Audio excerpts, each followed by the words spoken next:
Mas será que o mundo alguma vez já foi atacado por uma arma construída a partir de uma força da natureza? Julho de 1976. Apagões nos sistemas de comunicação do mundo todo ficaram sem explicação. Uma estranha frequência causou interferência em transmissões de rádio, televisão e telefone nos Estados Unidos. Jerry Smith é autor de um livro que trata das armas climáticas.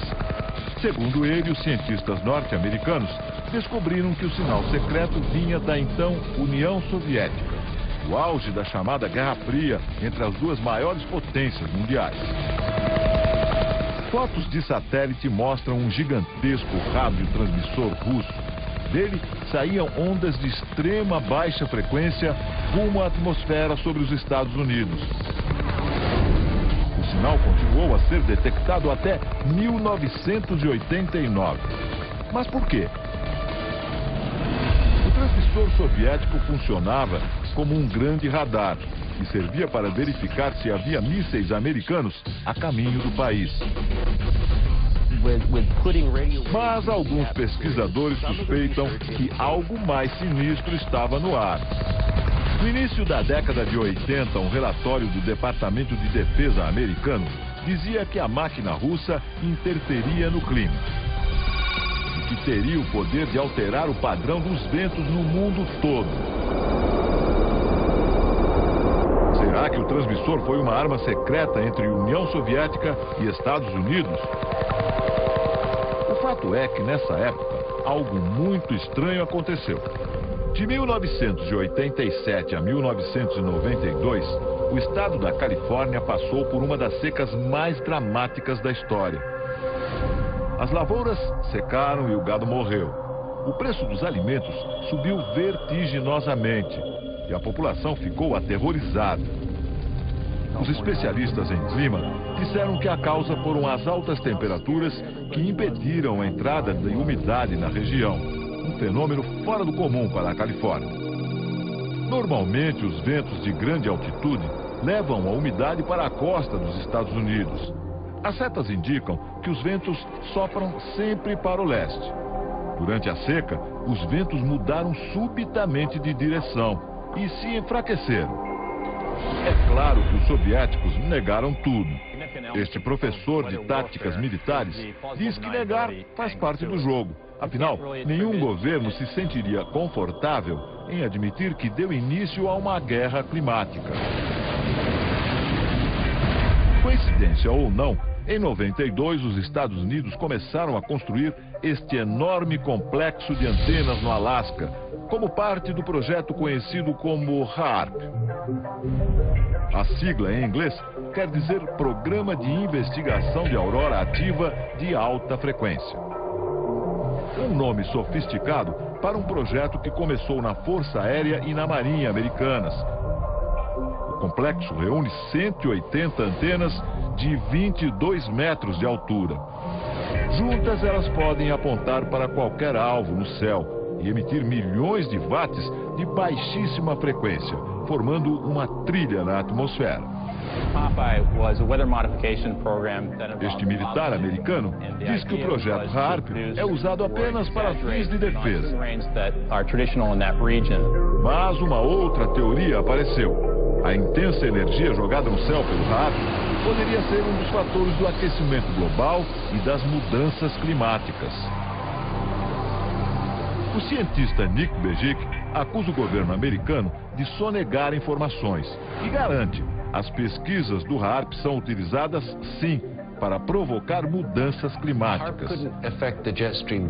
Quando as ondas de baixa frequência atingem a camada mais alta da atmosfera, elas criam um espaço vazio e mudam a posição das áreas de umidade. O cientista simula o efeito do HAARP em laboratório. Ele produz uma nuvem dentro de um tubo. Embaixo da nuvem há um transmissor de ondas de baixa frequência extrema.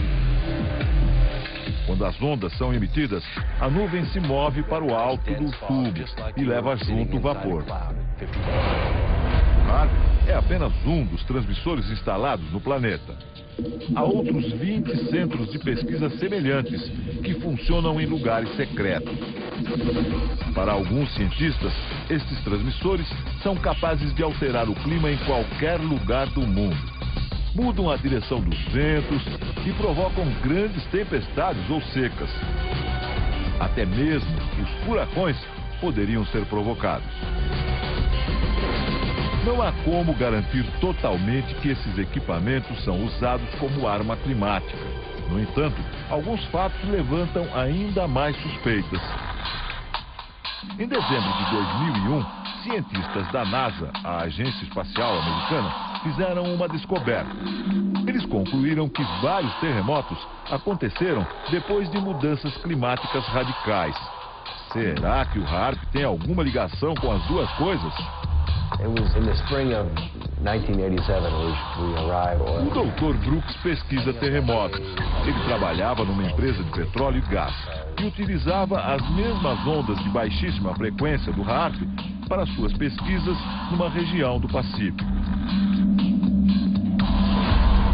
Sem querer, ele provocou um terremoto de cerca de 4,5 graus na escala Richter. O cientista mostra como o terremoto aconteceu nessa maquete do local. Um alto-falante produz sons muito graves e faz o solo tremer. Uma rocha que está no alto da coluna se desloca e acontece o terremoto.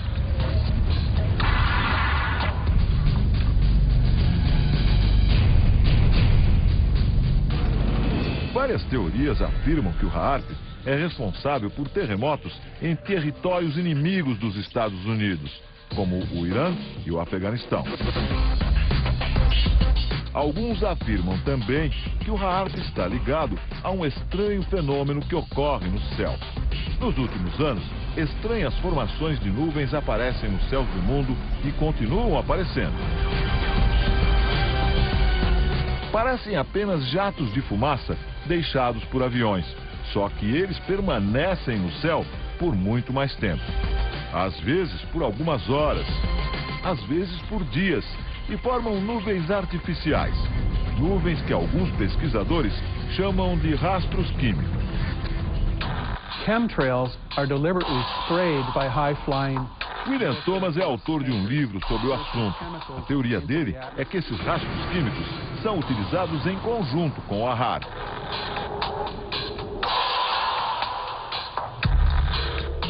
Segundo ele, os rastros químicos secam o ar. E o resultado de uma atmosfera sem umidade é o surgimento de secas. Agora imagine os efeitos disso no campo de batalha, causando longas secas em países inimigos, acabando com os recursos e forçando uma rendição. Na guerra climática, fazer o inverso também é possível. Chuvas devastadoras podem varrer cidades inteiras do mapa. O escritor Jerry Smith diz que os militares fazem pesquisas climáticas desde a metade do século passado. Em agosto de 1952, a pequena cidade inglesa de Lynmouth sofreu uma grande enchente.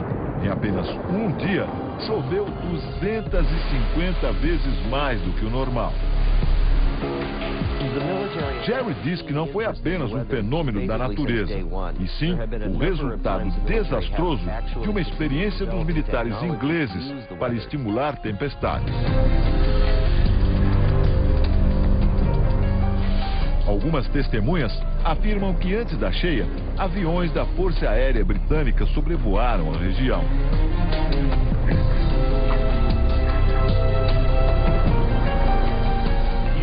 Nick Pope afirma que há relatos de que os aviões faziam manobras estranhas e lançavam produtos químicos no ar, e que muitos documentos dessa operação desapareceram dos arquivos.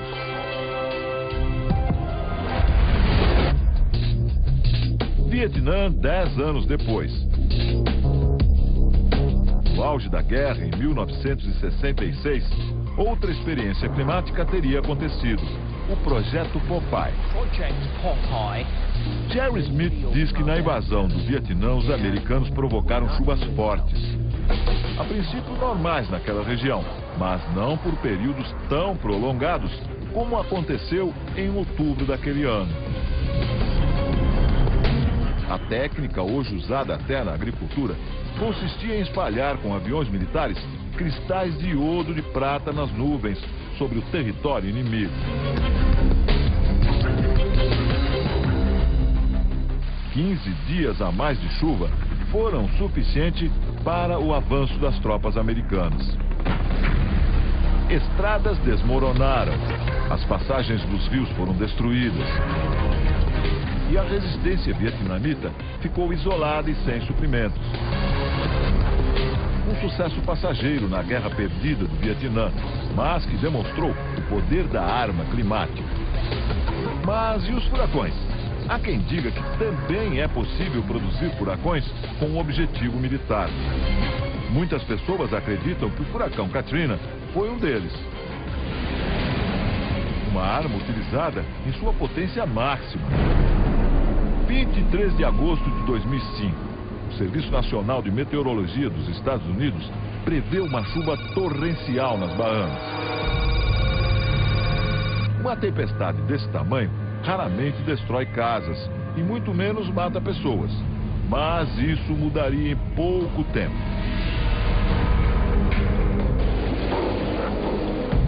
O furacão Katrina se tornou um dos maiores desastres na história dos Estados Unidos. 1.800 pessoas morreram.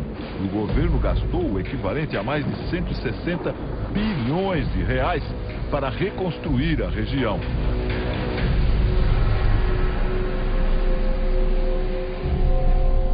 Uma das teorias é que o furacão foi provocado por experiências climáticas russas e chinesas. Uma conspiração internacional, até agora sem provas. E no Brasil, o que dizem os especialistas? O Domingo Espetacular conversou com vários cientistas do clima. Neste Instituto de Meteorologia, os pesquisadores dizem que o homem pode sim dominar certos aspectos do clima, mas que não é possível controlá-lo totalmente. Para esta meteorologista, a natureza é muito complexa e os efeitos podem sair de controle. Isso pode se voltar para ele próprio, porque a atmosfera está sempre em movimento e as mudanças ocasionadas em uma região podem vir a afetar regiões bem remotas. As consequências de certas formas de manipulação climática podem ser muito graves e acontecer em larga escala. A especialista em raios acredita que ainda falta muito para o homem dominar e manipular totalmente o clima. Hoje nós não conseguimos gerar maremotos, gerar tornados em grande escala para usar isso como arma de guerra. Hoje isso é uma teoria da conspiração e é uma ficção. O professor explica que o homem até pode conseguir usar o clima como arma de guerra, mas há outros fatores a serem considerados.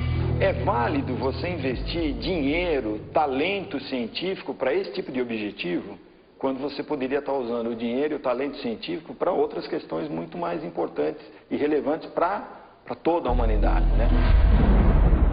Apesar de muito polêmica, a ideia da manipulação climática se multiplica e ganha corpo até nos ambientes militares. A Força Aérea dos Estados Unidos admite que pretende ter armas climáticas para uso militar até 2025. O escritor Jerry Smith diz que as grandes potências, assim como em outras épocas, correm para dominar essas tecnologias. Ele exemplifica: uma guerra climática, o país que controlar a direção dos ventos poderia condenar outro a uma seca prolongada ou a uma nova era glacial. Sem exércitos, sem tanques ou bombas atômicas. Em lugar disso, raios destruidores. Chuvas torrenciais, terremotos e ondas gigantes. No futuro, quem controlar o clima será dono do planeta.